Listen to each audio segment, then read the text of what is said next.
Illinois, Chicago, blues and urban architecture, the hidden story hook. You think the electric guitar is the soul of Chicago blues. Nope. The loudest instrument on the south side was the city itself. Intro picture, the Delta at dusk, one guy, one beat-up acoustic, bugs humming like a busted amp. Now slam cut to 1950 and drop that same guy on a Chicago sidewalk. L tracks overhead, bricks so tight they hum like a snare. The L train screaming every minute and a half. That soft hush he used to lean on. Gone, what's left is a roar of steel, brick, and people stacked 8 floors tall. That roar's what made the blues plug in, turn up, and reinvent itself by morning. Today we're following how every beam, every fire escape, every sizzling neon sign bent the sound we now call Chicago blues. Section 1. The old world problem. Back in the Delta, you only worried about a dog barking at your heel. You played acoustic because you had tuno juice, no cash, and 0 point lugging a 50-pound amp through a cotton row. Songs had elbow room. You could catch a toe tap 3 rows away. The architecture, if you can call a shotgun house architecture, was wood and tin. Thin walls, hot air, big sky. The blues drifted up and out.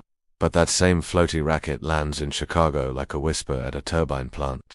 Tenements, cheek to cheek, brick on brick, windows so close you hear the neighbor's clock tick. The first headache the newcomer faced wasn't Jim Crow though, that was real, it was simply being heard at all. Section to the catalyst. So the Great Migration pours nearly 500,000 black Southerners into a 7-mile slice of the South Side between 1916 and 1960. They arrive lugging guitars, harps, and habits tuned to quiet nights.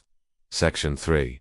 The conflict. Picture a Saturday in 48. Muddy Waters is setting up at a club like the Purple Cat on 43rd and Indiana. He plugs his hollow body guitar into a second-hand amplifier, flips the standby, and the tube glows like Marshall Field's Christmas lights. Problem: the joint's a storefront the width of a Cadillac. One door, brick walls, low tin ceiling. The place packs in packing house workers still wearing blood-flecked overalls. Someone elbows the harp mic. Feedback squeals like the mills at night. Muddy rolls the volume. Now the guitar's sustain blooms against brick and tile, each note ricocheting, fattening, thickening into something brand new. Without that wall slap, without the ceiling clamping the reverb, Chicago blues as we know it simply wouldn't exist.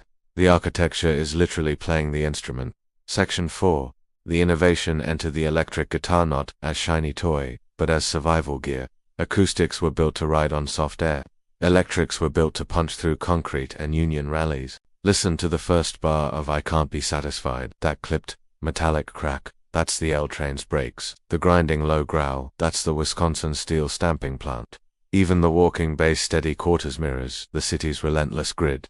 8 blocks to the mile, 1 chord to the bar, unstoppable. Music historians love to credit Muddy's genius. Sure, that mattered, but genius had backup from 8 million tons of brick and steel that demanded to be heard.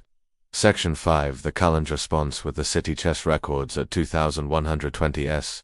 Michigan looks like any other loft until you step inside.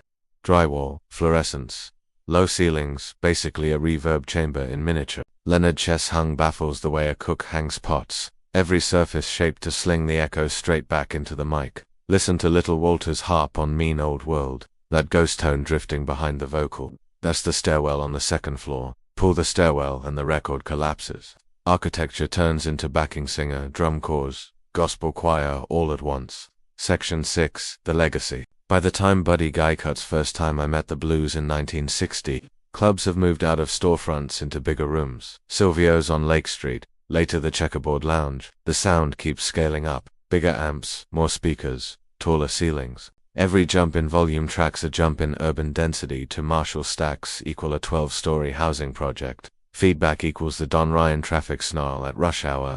The blueprint for rock and roll is literally a blueprint. The moment those British kids in Liverpool and London heard that thick, distorted sustain, they weren't just hearing Muddy Waters, they were hearing the whole South Side compressed into 6 strings. Call to action next time you stroll under the L or past a row of 3 flats. Listen. Those fire escapes aren't just for escaping fires, they're the first overdub. If this got you hearing your own city with new ears, hit subscribe and ring the bell. Because in 2 weeks we re-diving into how Detroit-esque concrete canyons carved Motown-esque bass lines.